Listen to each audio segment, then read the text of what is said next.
Welcome to the Backlot 605 podcast. I am your host, Casey Kelderman, and join with me today is the writer and director of the movie The Head, Michael Keene, and his co-writer, Matt Walker. Guys, how the heck are you? We're good. We're excited. We've got VOD drop tomorrow and Amazon availability soon, so we're ready to count those views. Yeah, I think feeling pretty good, pretty dandy even. I not quite as optimistic as Matt is with our huge success that we're about to have, but I think people are going to enjoy the movie. Yeah, I got a chance to watch The Head here in the last week or so, and guys, I had a blast watching this movie. This movie Awesome. is so much fun, and for people who love, and I'm sure you guys do too, obviously after making this film, is love those kind of.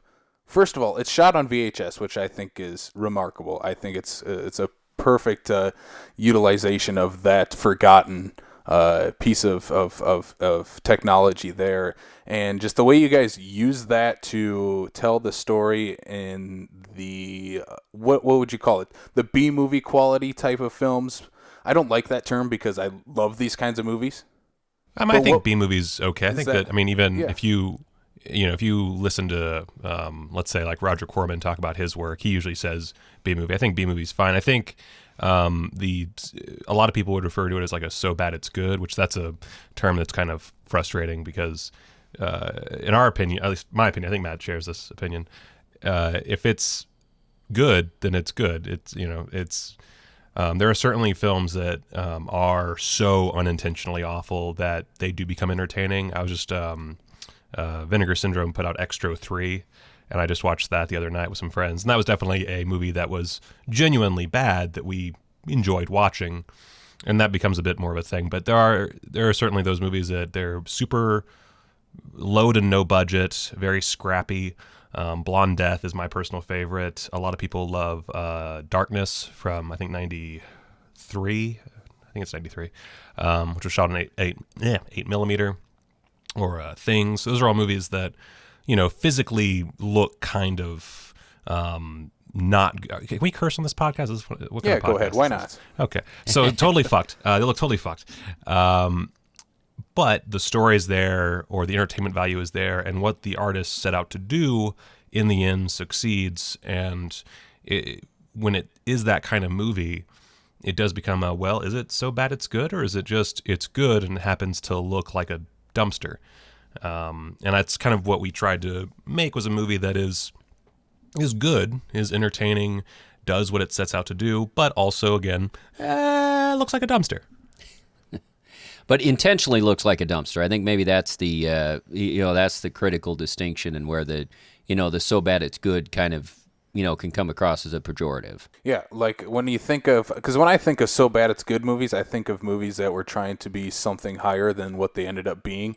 In your guys' case, I think, you guys knew exactly what you were making, and I love every piece of that. First of all, let's tell the people what the movie's about, because your premise alone is amazing. So go ahead, give a quick brief synopsis of what your film is about. This is the heartwarming story of a young man named Peter. And Peter he's a very introverted young man, has mommy issues, as you do. And one day he meets a mannequin head. And this mannequin head, it drinks blood. And, Peter, he is a romantic at heart. And so he does what the head needs. And he gets blood for it. And he becomes a murderer. And from there, it's, your standard love story, boy meets Right. head needs blood, boy provides blood, things go awry, and maybe some heartbreak ensues. Right. It's that connection, that love connection to start with, that instinctual feel to begin with, that when a boy meets a comely head. It's really just a tale as old as time, really, if we break it down to it. Right. I mean, it's been told and retold, and I guess that's the tradition was what we were going for. Yeah, obviously. What I love about this movie is that the way, I want to talk about the use of VHS. Why did you want to use that style of filmmaking in this? Well, that was all me. I like doing. I like to take the things I love and kind of put them through my filter. So my first movie was called Fatal Future, and it's on Amazon Prime. And Fatal Future was me taking the work of Neil Breen, whose movies are what you would call so bad it's good, and trying to implement them with a different genre. And at the time, he had his newest film is kind of a cyberpunk film, which is kind of funny because before that came out, we put out our film, and it was what if Neil Breen had directed a cyberpunk movie. It was my best friend Sean Doyle and I wrote and directed this, and while we were doing it, we were like, okay, we're gonna shoot in 1080. We're gonna make sure that it looks kind of fucked. It's not gonna sound great. And we allowed all of the mistakes that we made throughout the process to remain in the film. So, for example, if there's like a two shot of a conversation happening, and on one side the audio is fine, but when we were getting the other take, there's a leaf blower or whatever in the distance fucking up the audio, we just left it in because that's what would happen on a Neil Breen shoot. And with The Head, my basic idea was, okay, well, I love shot on video, shot on tape movies. Let's just run with that and see how that grungy look can, better this story. It's already a very gross story. It's already a very kind of low end story, and we knew that no matter what, the effects were going to look cheesy and unfortunate. So by taking that VHS format and filtering all of it, it kind of creates that late 80s, early 90s look and feel of a scrappy DIY production. And I think that we try not to rely on it because then it becomes a little cheap. I mean, obviously it's cheap, but artistically cheap. And I think it overall worked out. I have my own qualms looking back, which I think every filmmaker has, those like little problems when they watch the movie and they say, "Fuck, we should have done that differently." But overall, it feels like a Blonde Death. Not as well written as Blonde Death. Blonde Death is a fucking masterpiece. But it looks like a Blonde Death. It looks like a little bit like a boarding house type movie. Which I know I'm just spouting out shot on VHS movies that most people haven't watched, but yeah, I'm sure that when I pitched this to you, it was yeah. When Michael said he wanted to shoot it on VHS, I didn't think it would look as good as it does. I mean, I think he captured, he captured the grit and the sort of period vibe of it, but we took pains to make sure that everything else was as professional as it could be. We, when it came to lighting setups, when it came to audio, and just the challenge of being able to come up with something that fit that aesthetic was exciting also. So I think you said it to start it. Seeing the end of it, we accomplished what we set out to. Like we knew exactly what we were making. Yeah, and one thing I think that sets you guys apart from some of those shot on VHS films, your film is really well edited. Like I that's the one thing that really stood out to me is how well you guys put this film together. What was the hardest thing about shooting on VHS though? Was it the editing process? The editing process wasn't terribly challenging because we did kind of skip out on that part of the process and just did it digitally. I didn't think it was entirely necessary to do like a VHS to VHS edit. Yeah. It would have been cool, but it would have taken so much time, and the actual shooting process was so prolonged that it was like we can't spend that much time. So we did all the editing digitally, so that was easy enough. As far as editing can be easy. Yeah. The only problem, at least that I found myself with, was when I'm editing. I use a Blackmagic Ursa and an A7 III, a Sony A7 III. So I can take this really high-end footage, and if the color is off or if it's slightly overexposed, I can make adjustments fairly easily, and it doesn't really affect the quality in any significant way. With VHS, you really can't do jack shit. It's however it looks. It's how it looks. You can make some very minor adjustments with exposure, but it's going to immediately degrade it to an extreme and noticeable extent. So editing was not, traditionally or done in a traditional way in that sense, but it was fairly straightforward. Matt here did the final edit and just knocked it out of the fucking park. My edit was, I think, 2 hours long. Close to 2 hours. Yeah. Which we had to lose some good stuff for in the service of brevity. So at some point, later releases we'll be able to people will be able to see, what they missed out on. But yeah, I mean, I just final pass. I mean, Michael had the assembly and we had some cuts, and the cuts played well.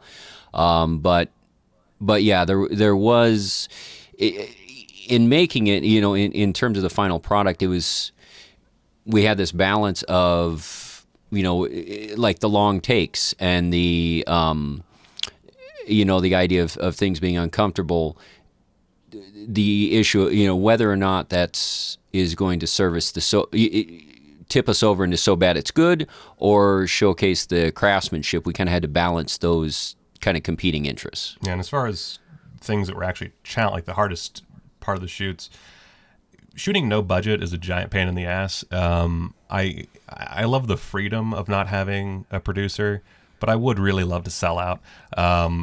It's a real pain because, if an actor says they can't show up, well, then they just can't show up. I can't get mad at them for that because I'm not paying them. So, if they have something they have to do, if they have to be up early the next morning and they just can't come out to shoot that night, I'm kind of, I've got my hands tied.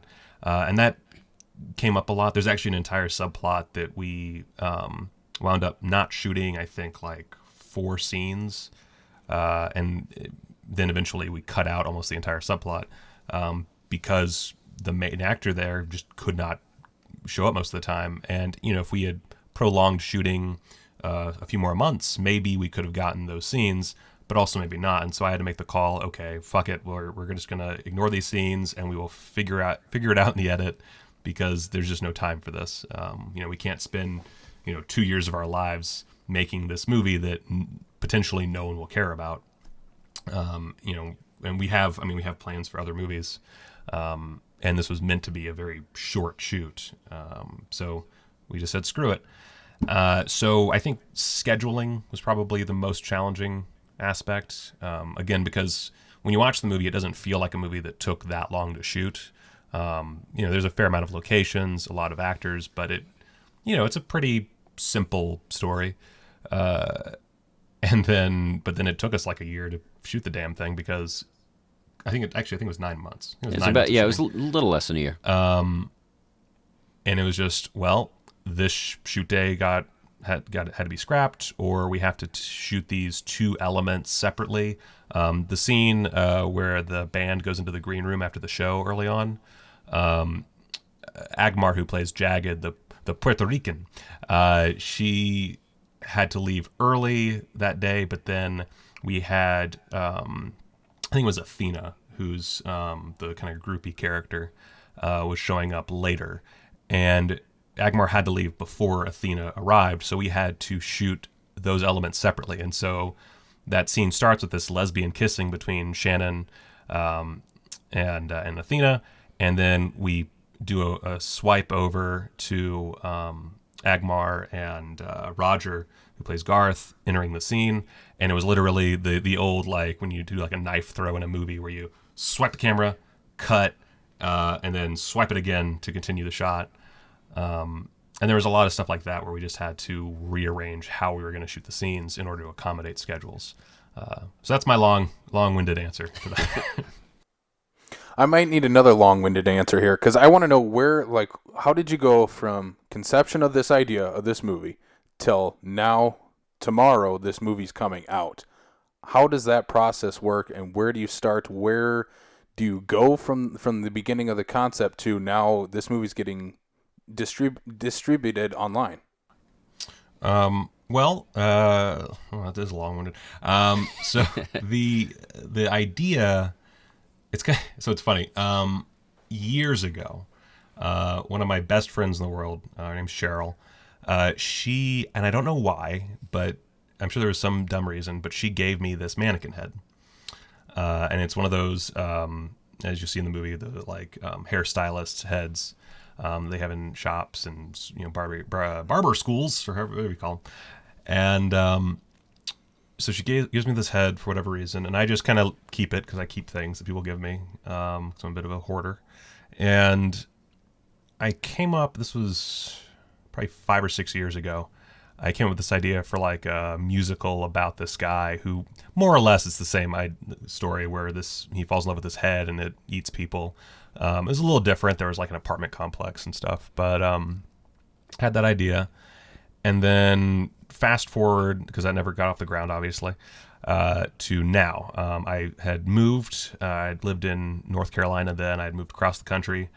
Had a few projects fail here, and then Fatal Future happened. Finally had something off the ground. From there, I met Matt while doing the 48-hour film festival. And I don't even know, did I just come to you with this story? I don't remember exactly. We realized we worked together really well, I think, in the 48-hour film festival, and Michael said he wanted to shoot something, and he wanted to shoot a feature. And I thought, that sounds great. How are we going to do this? It'll take a few years. And he said, no. We can write the script in a month. We can shoot it in 2. It's going to be great. And I said, I don't think we can do that, but let's try. And we wrote it in a very short amount of time. And with Casey, yeah. Yes. We also, the 3 of us, Michael's wife, Casey Keene, the 3 of us co-wrote it, and that may have helped get it done in a very short amount of time, that we had 3 writers kind of working different ends. But I think when just the challenge of getting it done on that timetable and working on something that was just fun, no pretensions, I think was... Yeah, I think that's why I brought up the head as the idea, because it was... I was like, I think, you know what it was? I was going through things. I was just like going through boxes of stuff, and I found that head. And I was trying to come up with ideas for movie. I'm always coming up with ideas because I'm an idiot and I just like to fill notebooks, apparently, to no avail. But I was like, oh, I should do this because this is super cheap. The monster is just this mannequin head, and the gag is that it never really does anything. It never opens its mouth. It just kind of flies around on a string and drinks blood. Awesome. And then, I came to you with the idea, and we fucking knocked that script out much faster than anything else. And so then we got to shooting, and the pre-production process was actually horrifying because we kind of the big qualm I have with the whole process is we did not do enough pre-production. And so we ran into a bunch of problems. But the biggest problem was actually with something I had planned from the get-go. James Nickerson, who was in Fatal Future as one of the main characters, I had written this, or come up with a story specifically for him to star in it as Peter. And of course, in the final film, it's not him; it's Danny Richmond who plays Peter, and beautifully, and is actually perfect. But I had cast him, and then for various reasons, he could not do the main role. I don't need to go into the specifics there, but basically, just he couldn't do it. And I found this out like a week before we planned on starting to shoot. It's like fuck. And Danny had seen Fatal Future when we showed it at Millennium Fandom Bar in downtown Las Vegas, and had said, "I will do anything on your future projects." I don't know why he said that. Fatal Future is not a movie that should make anyone want to do anything with me, but for some reason it worked for him. And so I went to Danny and I said, "Hey, would you like to audition for this part?" He is not at all what's described in the script. It's supposed to be like this tall, lanky white dude, because we were kind of making fun of tall, lanky white dudes in the script, but he's this very much not. He's tall, but he's not lanky. He's not I don't know what he is actually, but he's yeah. not white. But he came in, he read for the part, and just fucking nailed it right out of the gate. Just was amazing. And I think I did the audition. I think it was just me, Casey, and him. And then I showed it to you, Matt. Right. And it was. Oh yeah, it was gold. Like he was fantastic, and he came to us without. I don't think he had any acting experience, right? No, he was an extra in something or another. I think it's a trauma release that was shot here, and I wish I could remember because the director's really, who's the director we met, the woman. I can't remember her name. Oh, The screen. Shit.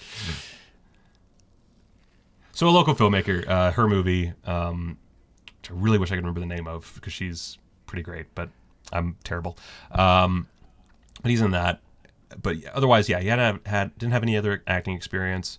He is really just a special effects guy, and does a lot of stuff in that realm.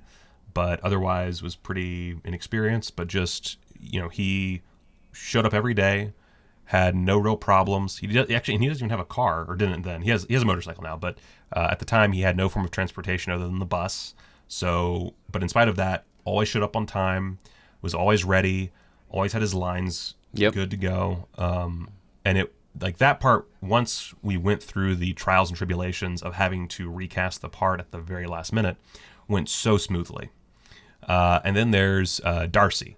So Darcy, in the film, she's played by Mishka Mars. Mishka's a cosplayer and does other stuff. I don't really know what she does other than cosplay. Makeup work also. Makeup work, yeah.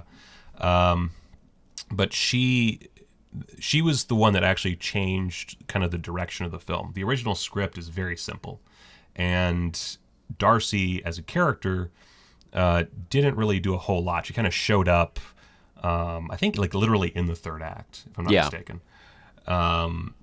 And then basically the way her part is in the movie or at the end, basically the same, but the whole the whole punk band thing was not there. And so we had an actress cast. She backed out, didn't want to do the nudity. We've got another actress cast. Awesome. She said she was fine with the nudity. And then I find out through Casey, she says, "Oh, and such can't do it. She doesn't. She feels uncomfortable about it." And I was mad, if I'm being totally honest, because we were actually at this point shooting the film. And we had our actress back out. And so I'm like racking my brain, trying to figure this out. I can't blame her. Again, we're not paying these people. So if they don't want to do it, they just don't do it. So I'm racking my brain, and then I'm at the bar where I work as a photographer. I'm not just a barfly. And I see Mishka, and I'm talking to her about this problem I'm having. And she says, "Well, I could do it." I was like, "Actually, sure." And in the script, she's kind of like this kind of innocent country girl type. And when Mishka said she could do it, I was like, "Fuck, that's perfect." There's this whole like punk rock element that is kind of going on in the background. Why not just bring it to the foreground? And so I'm like, okay, we're going to change this up entirely. So we, in like a week, rewrote the script to accommodate this new punk band approach. Gave it a whole facelift to add all their elements, all the development to incorporate. And I mean, you've seen it; it's a substantial portion, and I think really plays well with the aesthetic of what's going on. The kind of what the fuck moments, the kind of kicking back at narrative convention. I don't know. It really brought having the punk element in your face. I think really brings it alive. Yeah. So we then needed a punk band, and we needed music. So suddenly this became much more complicated, and this is partly why it took so long to shoot. Is because we then added a whole new subplot. And this is just how things go. I'm at the bar again, and I'm talking to I think Shannon, and I say, I'm having these problems. I really need a band for this movie. And she says, "Well, I'm in a band," and it's her husband Roger and her. They have a band called The Good Hurt, and they're amazing. And I was like, oh, well, can you get us songs? She's like, yeah, sure, we can do some songs for you. And so I literally asked, I think, for like 3 punk songs, and within a week, the songs you hear in the movie they had produced for me.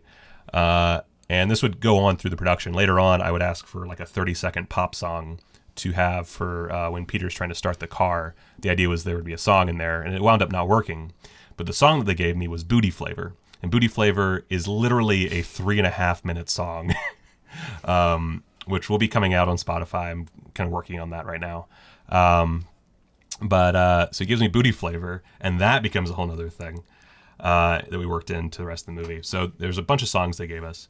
And then around the same time, it might have even been, I think it was after, we had added in the mansion sequence. Originally, the finale takes place in Peter's house, but for whatever fucking stupid reason, I said, we need to have this in like a big mansion-y house. The producer, Vern, he has to have this mansion for no good reason, and he's going to bring the band there and blah, blah, blah, blah, blah.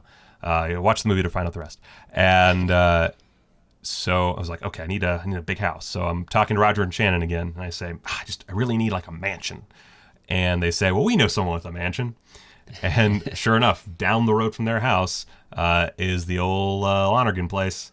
And they provided me with a mansion. And actually, Amber, who owns that house, is now one of my good friends. And she has a poster for the head in one of their hallways in the house. The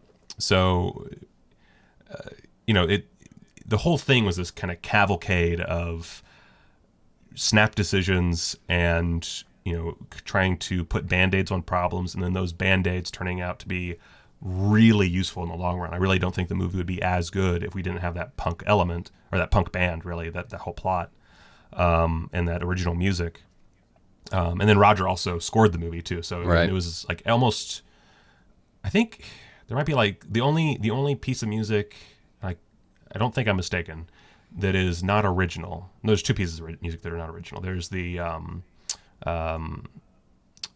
William Tell theme in the golf course scene that we briefly use, and then there's the music that's under my monologue when Vern is talking to the band in the green room. That's something I got from a stock site. But otherwise, every piece of music in the film is original and produced by Roger Dexter and Shannon and their band. And that, it's one of those things that, I think a lot of people, when they're trying to make a movie, they can get burdened by all the problems that not only happen, but could happen. And the big lesson I've taken away from this film is, no, when you have a problem, just attack it with whatever you got, figure out a solution, and usually, not always, but usually that solution will be better than what you had originally. And be flexible. I mean, I think that's one of the things we learned. If we would have cast Mishka, but said, no, you need to be the innocent farm girl character, I'm sure she would have been fine with it, but the aesthetic fit her personality so much better. And because we ended up retooling the script, we got the punk element, and like Michael said, that really elevates the film. And because we got the punk element, we were able to get the original score, the original soundtrack, and I think the original soundtrack, is just spot on, and you can feel the uniqueness to it. And if we would have been slavish to the script or to what we originally conceived it as, those elements that really blossomed, we never would have even explored. Yeah. You have to be flexible. Yeah. I think a lot of indie filmmakers, especially in this no-budget realm, they try to, they write the script and then they kind of force these actors who are usually inexperienced or have, minimal experience, they try to force them into the parts. And what we did was we just took who we had available and we said, okay, how can we take these parts and fit them to the people? So like Peter becomes much more strange because Danny is kind of a strange guy. And he's very comfortable without pants on. So we had a lot of him without pants. And the mother, So Cheryl, who plays the mother, Cheryl Prater, she's one of the only experienced actors in the entire film. Gosh, I don't even know if we have anyone more experienced than her in there. Drew Marvick. Oh has yeah, Drew. been in Drew, a few yeah. things. So Drew Marvick, who he did Pool Party Massacre, he's been in a lot. So they're the only two like actors, and she read the script and immediately got it, which I was so happy about because usually I hate dealing with legitimate actors because they're usually a pain in the ass and they don't want to do weird shit. But she was just like, I know who this shrill bitch is right off the bat. And sure enough, she, like, you've seen it. She is one shrill bitch, and it's glorious. And it just completely made the scene for me. Like, the way that she just says, "Where's the milk and sardines?" is so much better than how we had it written on the page. Yeah. And how we had it imagined. And we played with that. I mean, we saw that she was going to go for this shrill thing. We had small notes, but overall we just kind of let her go for it and just kind of tapered it where we needed to. And that's how it went with most of them. I mean, Charles Tyrell, he plays Detective Perkins. I already knew he could do the kind of strong, silent type with the kind of monotone voice. He's great at that. He's not an actor, but he was a police officer at one point in his life. And so, when we were writing, I was like, okay, well, the detective, that's Charles. And he did exactly what he does. It's the Charles thing. I'm not sure what his range is beyond that because I did not ask. I just made sure that it was perfect for what he had presented to me before. So we shoot the movie. It takes 9 months. It's off and on. I think there was 1 month, I think it was like March of last year, where like nothing happened. So there's definitely like gaps in there. And if you look closely, you can see like people's appearances change a little bit. And we even had Mishka at one point. She shaved off her eyebrows, which I'm glad it's VHS because you can't really tell. But that was one of those things that caused me so much frustration in the moment. And so there's a bunch of little things like that we had to adapt to. But those, what we mentioned, are kind of like the big things that we had to adapt. And then once it was done, we had to do a shitload of ADR, some of which is very obvious, some is less so. When they're in the convenience store, I kind of enjoy how obvious the ADR is. There's other times, like the alley scene between Perkins and Laramie is completely ADR'd. And there's several other scenes that are totally ADR'd that you wouldn't really be able to tell. And that took a while. There was a lot of back and forth with the music, with the sound. At one point, I fucked up and deleted like all of our sound effects. So I had to go back and rearrange those. So the editing took a little while, and then we missed our original deadline, which was to enter Trauma Dance, because I'm a big fan of Trauma. And I really wanted to be in Trauma Dance, but we just didn't make it. And so we wound up in Sin City Horror Fest here in beautiful Las Vegas, Nevada.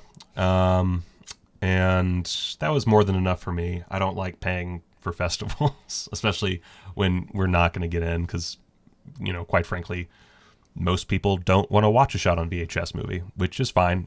We know we're aiming for a niche market. But we sent it to a few festivals. They all said no, except for Sin City.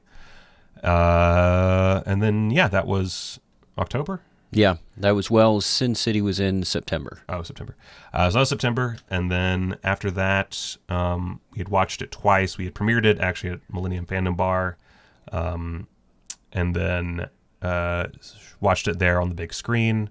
From there, we knew we had to make some adjustments. There were a few little things, like there's some audio mistakes that you really couldn't quite get until you listen to it on a shitty sound system like at Millennium, which I love Millennium Fandom Bar. It's really fun to watch movies there, but the speakers are of such a quality that if something is a little wrong in the sound mix, you can hear it. And then in a theater, you hear a totally different environment for the sound. And so we kind of took those, considered them, and re-edited the sound mix. And then we knew that both felt like they stretched on a little too long. We talked to the audience at Millennium and a little bit at Sin City and kind of got some feedback. You gauged audience reaction. Like Michael said, the big difference was the runtime. But yeah, there were some other scenes that didn't hit quite right, and so that's when we went back and worked the assembly a little bit, and cut some scenes, trimmed some stuff, did a little bit of reorganization before we got to the final cut, the one that's premiering. Yeah, and Matt fucking just saved that, by the way. Like, I didn't realize how important it was to move things around the way that you did until you did it, and it was a total mind blowing moment. Well, thank you. And here we are. Yes. Yeah. There's one thing I noticed when you guys were talking there is that you had all these obstacles, if you'd call them that at that point, fall into your lap, but you took them and you ran with them and you made something out of it. Is that the biggest lesson you guys have taken away from making the head? Oh, so. Absolutely. I mean, for me, one of the big ones, I don't want to go into too much detail, but the picnic scene. You know which one we're talking about. That was originally set in a forested, wooded area. We looked at we changed it then to a park, and as you see in the movie, it is not a park at all, because of the location access we had. We said, you know what if it's an alley? And that's just because we were, that's where we got from brainstorming how do we resolve this this location issue. And I don't think it would work I'm sure it would have been great in a park, but I think part of the charm of the scene is where it takes place, and that juxtaposition of who has a picnic in an alley. Like, it is, like you said, taking those obstacles as they came up and rolling with them, I think makes it a lot more vibrant film, and maybe reflects that punk aesthetic also. Yeah, I think there's like an improv element to the way we shot things. Because with that, the alley scene, but like when it was a park, it worked really well. But it was also a little more protracted, and there were a lot more gags to it. But then we knew we also couldn't afford, like, there's a bit where a guy gets his finger cut off, and it was going to be a whole thing. And we wouldn't have been able to do it with our resources. It just wasn't possible.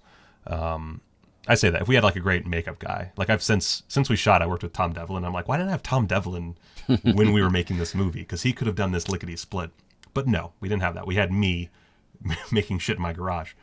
So it was like, okay, well, if we can't have these elements and it's gonna start breaking down from our original vision, yeah, let's just set it in an alleyway. And I think I'm gonna throw you under the bus, Matt. I think you actually took away the picnic at first.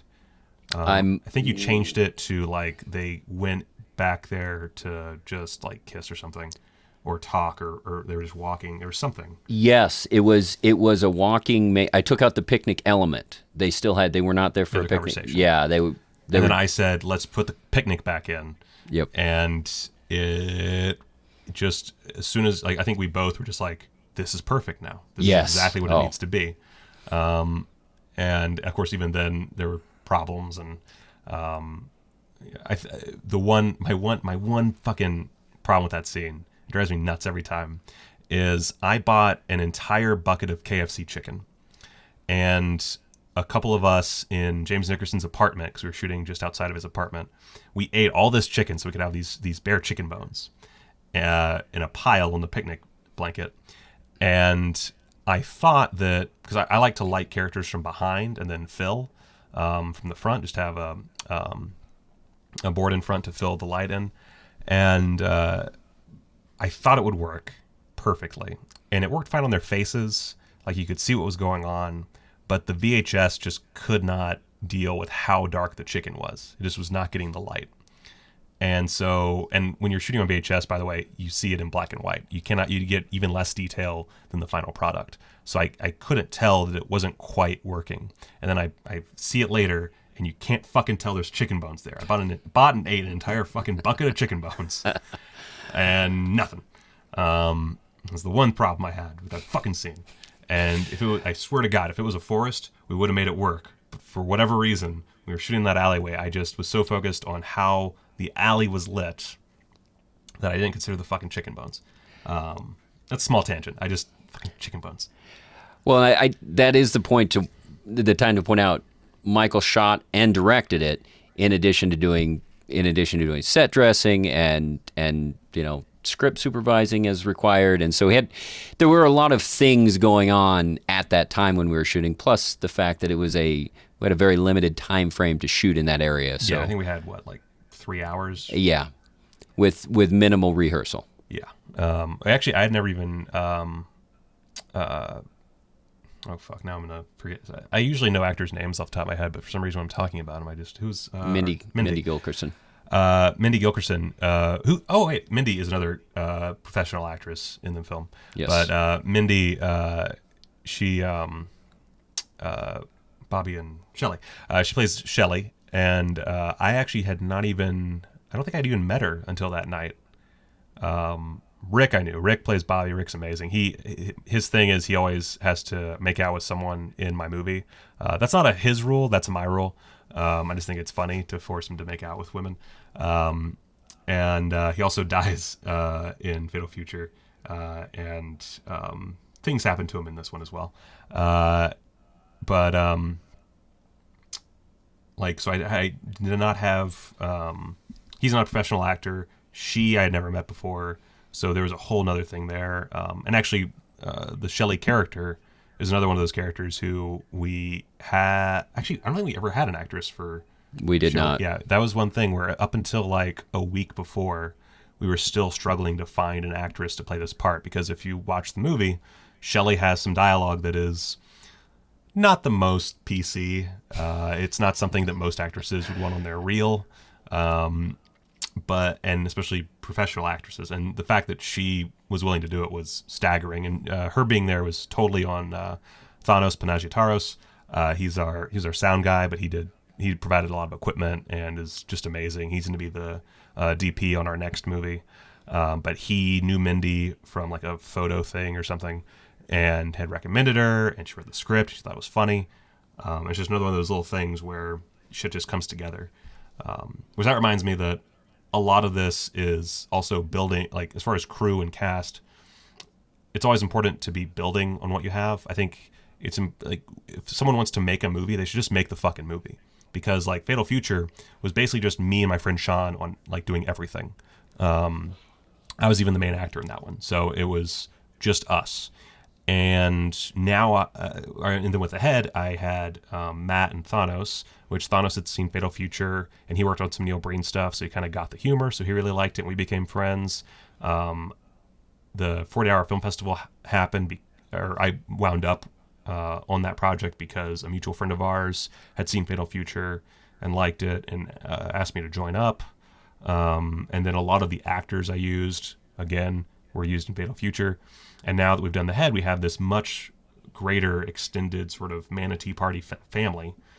And I'm willing to bet once we're done with the next movie, we're going to have even more people in our little gang. And it's kind of like if you watch John Waters movies, John Waters has the Dreamlanders.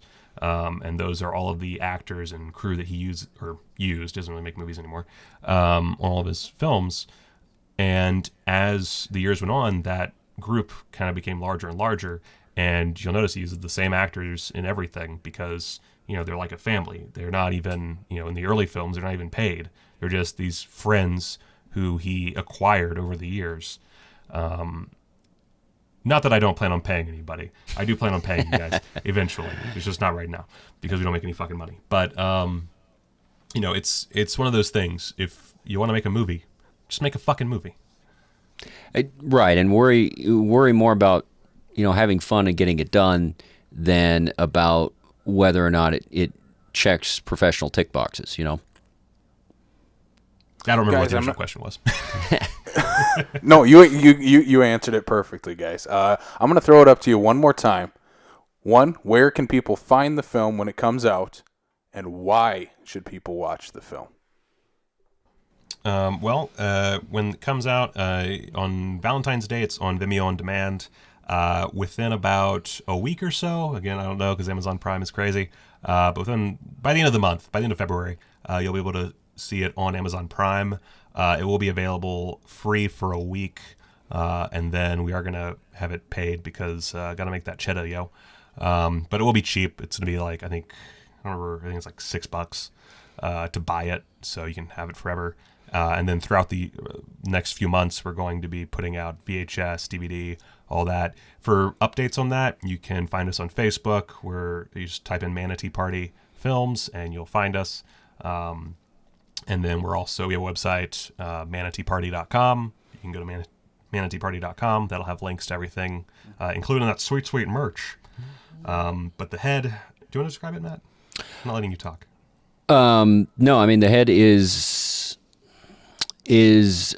a very unique movie. Like Michael said, it's a niche product, but it is, I'm obviously biased, but it's a lot of fun. If you don't have blinders on as to what content is, meets societal norms or socially accepted constants, there's just you can really see the shoestring enthusiasm that everybody brought to it. Like Michael said, all of our actors were largely volunteer, and so they were doing it because they were having a good time, and I think that really comes through.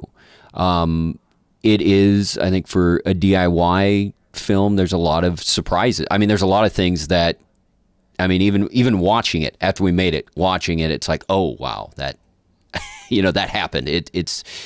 So I think it's the sort of thing that can maybe even open people up to looking at more niche products, because they are and kind of a gateway to stuff that's off the beaten path. And even if they never watch another shot on VHS film, like I said, the enthusiasm and the fun really bleeds through. Also, the Vimeo on demand The Head is a lot easier to find with the genre filters and the on demand filters set. So anyone that is unable to find it, the search results are a lot more accurate with the filters on. And actually, even easier, if you just go to thehead.manateeparty.com, that'll take you straight to the page. Even easier.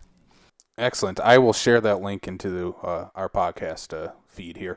But I will leave it off with this, guys. I did have, everything you were saying about the film, I experienced while watching it. I had a blast watching it.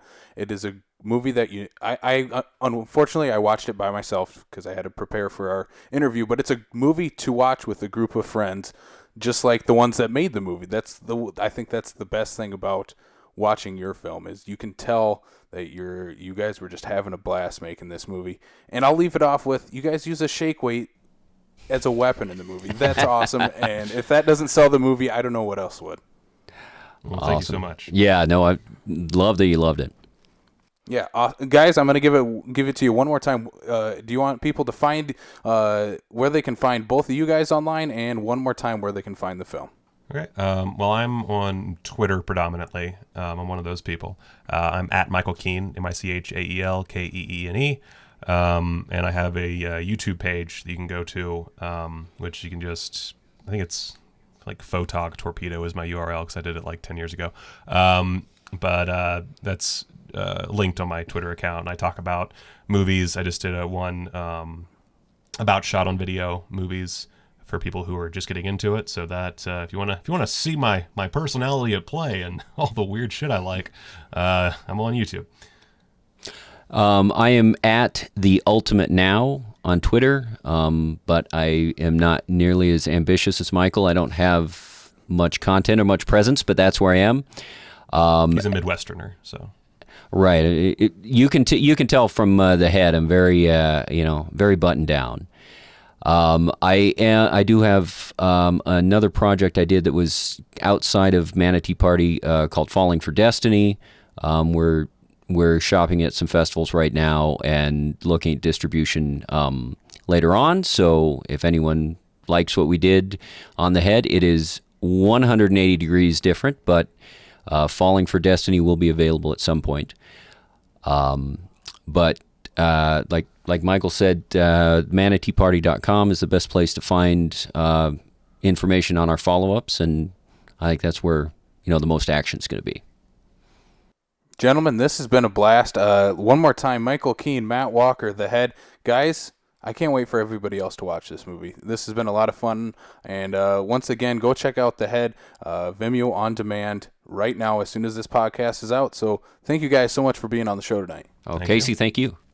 Once again, Matt Walker, Michael Keene, The Head. Thank you guys so much for being on the show tonight. And for those of you listening, please go check out and support this film, The Head, right now on Vimeo on demand and on Amazon. Very, very soon, we will keep you updated here on Backlot 605 when that drops on Amazon. So be on the lookout for that. But we will wrap this thing up here with where you can find us at Backlot 605. You can listen to this podcast on Apple Podcasts, Spotify, Stitcher, Google Podcast, and YouTube. You can also follow us on Facebook, Twitter, and Instagram simply at Backlot 605. And check us out on backlot605.com for all our latest movie news, reviews, and discussions. And until next time, we'll check you out on the Backlot of South Dakota.